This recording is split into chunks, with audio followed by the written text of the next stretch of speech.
Hello বন্ধুরা, good morning. তোমাদের সকলকে আমার বেঙ্গলি ব্লগে স্বাগত জানিয়ে নতুন ভিডিওর সঙ্গে তোমাদের কাছে চলে এলাম। আজকে হচ্ছে বৃহস্পতিবার, লক্ষ্মী পুজোটা সারলাম এই মাত্র।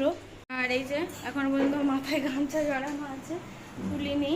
আর আমি তো বলেইছিলাম যে আমরা আজকে থাকছি না, মানে আজকে আমরা আমার মামা শ্বশুর বাড়ি যাবো, যেটা তোমাদের বলিনি যে আমরা কোথায় যাচ্ছি না যাচ্ছি। যাবো হচ্ছে আমার মামা শ্বশুর বাড়ি, সেখানে আজকে ঝাপান, মানে আমার শাশুড়ির বাপের বাড়ি আর কি, যেটা বললে বুঝবে। তো সেখানেই আমরা যাব। টোটো বলা হয়েছে, প্রথম বলিনি তো এখন আবার বললাম, টোটো করেই আমরা একবারে চলে যাব। তো ভালোই হবে। এখন দুটো মুড়ি টুড়ি খেয়ে নিই, আগে মুড়ি খেয়ে নিয়ে তারপরে যাওয়া হবে। আর ছেলেটা এখনও চান করেনি, খালি গায়ে ঘুরে ঘুরে বেড়াচ্ছে।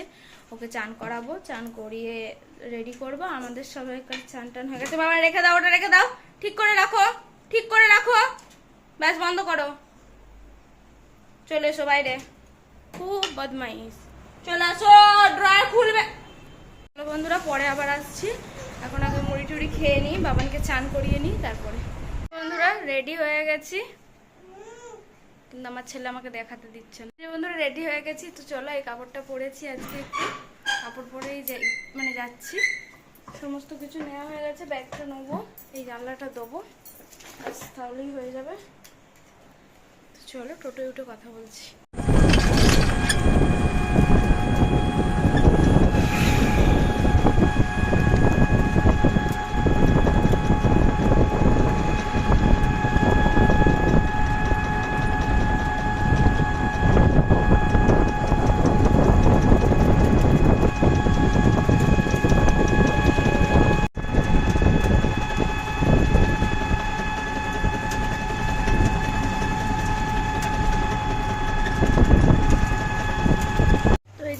আমরা চলে এসেছি অনেকক্ষণ, আর ছেলেটা এখানে ঘুমিয়ে পড়েছে, টোটোয় আস্তে আস্তে ঘুমিয়ে গেছে। অন্ধকারে ঘুমুচ্ছে, এসে থেকে এখনো ওঠেনি, ঘুমিয়ে যাচ্ছে। আজকে আর দুপুরে মনে হচ্ছে ঘুমবে না। আর এই যে এখানে হয়েছে আমাদের লক্ষ্মী পুজো। আজ তো বৃহস্পতিবার, এমনিতেই লক্ষ্মী পুজোর দিন ছিল, তো তার জন্যই হয়েছে আজকে লক্ষ্মী পুজোটা। আমাদের ওখানে হবার কথা ছিল, কিন্তু আজকে আর হয়নি, এর পরের সপ্তাহে হবে। মাসি এসেছে, এটা ছোট মাসি, আর একটা মাসি আছে ওখানে রান্না করছে।